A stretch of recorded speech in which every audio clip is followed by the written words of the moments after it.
அந்த மரத்தை தான் போட்டு உடைக்குது. அதுக்கு ஜாலியா இருக்கு போல.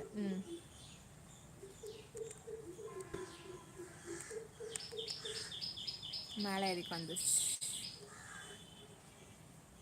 இது என்ன பறவை, அது புதுசா இருக்கு, டிஃப்ரெண்ட்டாக வந்து உட்காருதுப்பா. இங்கே பாருங்களேன். ஐயோ எங்கடா அது தெரியுதா? உட்காந்துருக்குது உங்களுக்கு. என்னது கலர் கலராக அடிக்குது, என்னது இது? அது எது மேலே உட்காந்துருக்குன்னு தெரியல எனக்கு.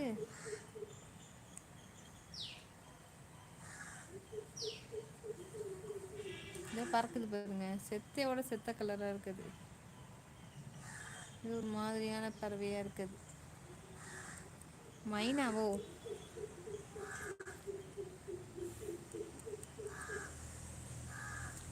வேலா 20 வந்துடுச்சு. வந்துடுச்சு. பெஸ்ட் என்ன சமையல்? சாம்பார், சிக்கன் சிக்கனை பொரிக்கலான்னு பார்க்குறாங்க. Fathima sister, okay bye sister. Sunday சமையல் ரெடி பண்ணணும், ஈவினிங் பார்க்கலாம். ஓகே சிஸ்டர், நானும் போயிட்டு வந்தேன், அவ்வளோதான். சூர்யா வெளிச்சத்துக்கு அப்படி தான் இருக்கும். ஓகே தீனா ப்ரோ, அந்த ஒரு அறிவு மனிதனுக்கு ஏன் வைத்திருக்கிறார் என்றால், அனைத்து உயிரினங்களும் காப்பாற்றுவதற்காக எத்தனை பேர் காப்பாற்றுகிறார்கள் சொல்லுங்கள் பார்க்கலாம்.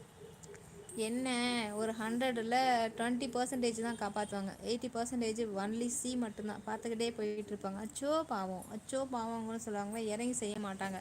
அந்த 20% இருக்காங்க தெரியுமா, அவங்க தான் இறங்கி செய்வாங்க. அப்போ அந்த கடவுள் வந்து அந்த 20%க்கு மட்டுமே அறிவை வச்சுருக்கலாம்.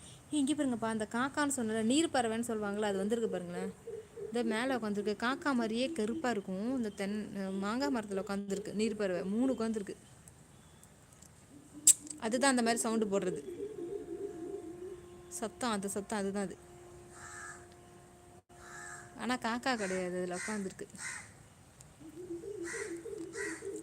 ஹாய் ஃபசன், வாங்க வெல்கம். பாய்ஷா சிஸ்டர், அம்மா செஞ்ச சாம்பார் சிக்கன் கிரேவி சாப்பிட்டுட்டு ஒரு தூக்கத்தை போட்டுட்டு ஈவினிங் லைவுக்கு வாங்க. நான் எங்கே தூங்குறது? நான் காலையில் எத்தனை மணிக்கு பாப்பாக்கு எந்திரிக்க, எவ்வளோ லீவு நாட்டில் மட்டும்தான் ஒரு 8 o'clock 8:30 மணிக்கு எழுந்திருப்பேன். மற்றபடி காலையில் ஒரு 6:30 இல்லை 7 o'clock எழுந்திரிச்சிடுவேன். 6:30 தான் மெயின், அப்போ தான் எந்திரிக்கணும். 6:30க்கு எழுந்திரிச்சோம்னா அன்றைக்கி நைட்டு 12 மணிக்கு தான் நான் தூங்குவேன். 11:30 இல்லை 12 மணிக்கு தான் தூங்குவேன். இடையில எனக்கு மதியம் தூக்கமே கிடையாது. தூங்காமல் இருக்கிறதுனால தான் எனக்கு ஃபேட்டு போடாமல் இருக்குது. நான் தூங்கிட்டு இருந்தேன்னு வச்சுங்களேன், ஃபேட் அதிகமாக போடுது. அந்த பறவை தான்ப்பா எல்லாமே சூப்பராக இருக்குது, பறந்து போகுது அழகாக. இத்தனை அதுதான் சவுண்டு கொடுக்குது. இந்த சவுண்டு வருதுமா ஒரு மாதிரியா, அந்த பறவைங்க தான் சத்தம் கொடுக்குது. அது உட்காந்துருக்கு 3 பறவை. இவ்வளோ பெருசாக இருக்குது. நான் இப்போ தான் இந்த சவுண்டு இதுங்க தான் கற்றுதுங்கிறது எனக்கு இப்போ தான் தெரியுது. எனக்கு இவ்வளோ நாளாக தெரியல. மயில் மாதிரி ஒரு மாதிரியான காக்கா மாதிரியே இருக்குது பாருங்களேன், தெரியுதா? ஆனால் காக்கா கிடையாது. இந்த 3 பறவை ஒன்றா உட்காந்து கத்திக்கிட்டு இருக்குது.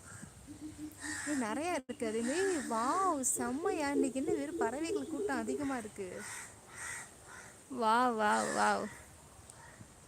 இன்னைக்கு பறவைகள் கூட்டம் அதிகமாக இருக்குது. ஏன்னு கேட்குறீங்க? கேட்குது பொழக்கு அவன் தான் அது பொழக்கு சத்தம். அதுதான் எனக்கே தெரியாது இந்த பறவை என்ன பறவைன்னு. அந்த வந்து உட்காந்துச்சு, இது காக்கா. விக்கி தான் சொன்னான், ஏக்கா இது நீர் பறவைக்கா அப்படின்ட்டான்.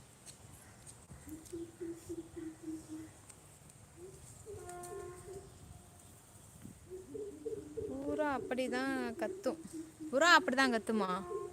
புறா கத்துற சவுண்டு வேறு ப்ரோ, அது எனக்கு தெரியும். இது வந்து நல்ல இந்த பாருங்க, வேணா காமிக்கிறேன் பாருங்களா, தெரியுதா? இதுதான் இந்த பறவை தான், அது உட்காந்துருக்கு மரத்தில். எங்கடா போச்சு? இந்த உட்காந்துருக்கு பாருங்க, மேலே உட்காந்துருக்குல்ல, பார்க்குறது கழுகு மாதிரி இருக்குல்ல, அதான் அது. அது கத்துது பாருங்க. 3 உட்காந்துருக்கு, நல்ல பெருசு எல்லாமே.